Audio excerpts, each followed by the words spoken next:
Jalan-jalan ke La Riviera sambil belajar FB Pro. 3 kesalahan konten kreator bikin akun tidak berkembang. Nomor 3 paling sering dilakukan. Assalamualaikum Besti. Kali ini kita akan bahas 3 kesalahan konten kreator yang membuat akun tidak berkembang. Oh ya, hari ini kita sedang berada di Hotel Osaka dan siang ini kita mau check out guys. Kita lanjut ke pembahasan kita ya guys. Setelah kita bergabung di Facebook profesional, tentu saja ada hal-hal yang harus dan tidak boleh kita lakukan ya guys. Beda sekali dengan waktu FB kita biasa, kita bebas posting apapun yang kita mau. Karena yang kita posting pun itu tujuannya untuk menjual produk-produk kita dan untuk diri kita sendiri. Beda dengan FB Pro. Setelah join FB Pro, tentu tujuan awal kita yaitu ingin dimonetisasi dan ingin mendapatkan cuan atau dodol, ya kan? Nah, ini kita sudah check out dari hotel ya guys, dan kita akan melanjutkan perjalanan menuju ke La Riviera. Kita pengen tahu nih tempat wisata La Riviera itu seperti apa. Mumpung sedang berada di peak 2 ini. Untuk mendapatkan monetisasi itu tidak segampang yang kita kira ternyata guys.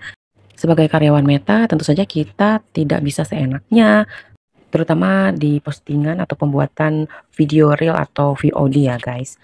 Mengenai aturan monetisasi Facebook ini, kita bisa membuka di pusat bantuan bisnis dan kita bisa baca di situ ada aturan monetisasi Facebook. Jadi bikin konten tuh ternyata susah-susah gampang juga ya guys. Susah nambah follower, ada yang followernya sudah banyak tapi viewernya tetap sedikit. Susah dimonetisasi ya kan. Walaupun ada yang cepat dimonetisasi karena faktor keberuntungan. Nah, di video ini kita akan bahas mengenai penyebab akun kita tidak berkembang. Apa sajakah itu? Nah, yang pertama yaitu lupa membranding akun kita. Jadi, foto profil, biodata harus sesuai dengan branding kita. Buatlah semenarik mungkin sehingga orang langsung tertarik ketika lihat profil kita dan bisa langsung follow akun kita juga. Kalau konten kita mengenai kuliner atau daily mini vlog atau traveling, nah kita bisa menulisnya atau mencantumkan di profil kita ya. Dan jangan lupa isi juga biodata kamu yang lengkap yang menggambarkan diri kamu. Sehingga orang tertarik dan merasa akun kamu itu bagus. Auto follow deh. Lanjut ke nomor 2 yaitu interaksi tidak sehat R2R. Video yang sudah dibikin oleh konten kreator capek-capek tapi yang komen cuma bilang hadir, pagi, semangat tanpa membaca isi kontennya. Bahkan ada yang berpikir rugilah kita nonton sampai habis gitu kan, yang berkembang akun mereka. Apalagi kalau kita sudah komen atau mampir di postingan-postingan teman-teman yang lain, tapi mereka tidak kembali mampir gitu kan. Jadi mau dimampirin tapi tidak mau mampir. Tapi sebenarnya hal itu tidak bagus ya Besti. Yang lebih baik itu kita like, komen, dan follow itu kontenan atau postingan yang lewat di beranda kita yang disarankan oleh Facebook. Tapi kalau seperti itu follower kita nggak nambah-nambah dong. Lebih baik follower sedikit tapi tayangan banyak. Daripada melakukan follow to follow atau R to R yang justru akan membuat akun kamu menjadi lumpur hidup. Yang tadinya harus sibuk bikin konten yang bagus, sibuk membranding diri, jadi sibuk follow sana-sini. Pada akhirnya daya kreativitas kamu menjadi terhambat. Padahal dengan kita melakukan interaksi yang benar dan membuat konten-kontenan yang menarik, otomatis follower kita juga akan dengan sendirinya bertambah karena disukai oleh banyak orang. Nah Besti, sebentar lagi kita sudah sampai nih di La Riviera. Kita cari tempat parkir dulu ya. Jadi ini judulnya jalan-jalan sambil belajar ya guys ya. Atau belajar sambil jalan-jalan. Nah, La Riviera ini merupakan tempat wisata yang berlokasi di Peak 2. Kawasan ini merupakan ruko yang bangunannya didesain seperti Eropa. Jalanannya dipasangi lampu berwarna kuning sehingga menambah kesan estetik. Kita sudah parkir dan langsung saja kita masuk ke kawasan La Riviera ini. Masuk ke La Riviera ini tidak dikenakan biaya ya, alias gratis. Kamu hanya perlu membayar jika makan di salah satu tenannya aja atau naik perahu.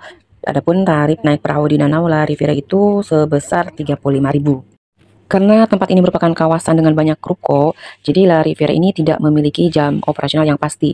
Jadi pengunjung bisa datang kapanpun, Senin sampai Minggu, jamnya juga bebas. Cuma ya kalau datang pagi atau siang seperti kita ini nih, masih sepi guys. Jadi ramenya itu dari sore ke malam.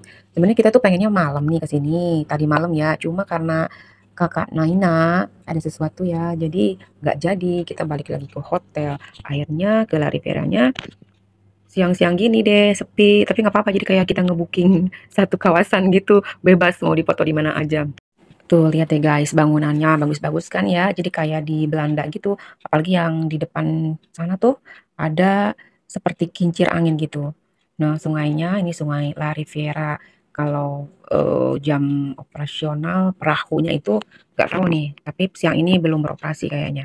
Sepi, yang jualan juga sama belum pada buka, toko-toko belum pada buka. Jadi saran kita kalau mau ke sini ya mending sore atau malam. Ini si Dede juga udah haus nih, pengen minum. Kita cari tempat minum dulu ya. Kita cari jajanan. Nah, di sini ada toko es krim. Langsung aja kita beli es krim. Cooler City Ice Cream Tea. Di sini bisa bayar cash ya. Tapi kira harus imani seperti di tempat-tempat peak lainnya, tapi ternyata ini bisa cash juga. Mangga, mangga.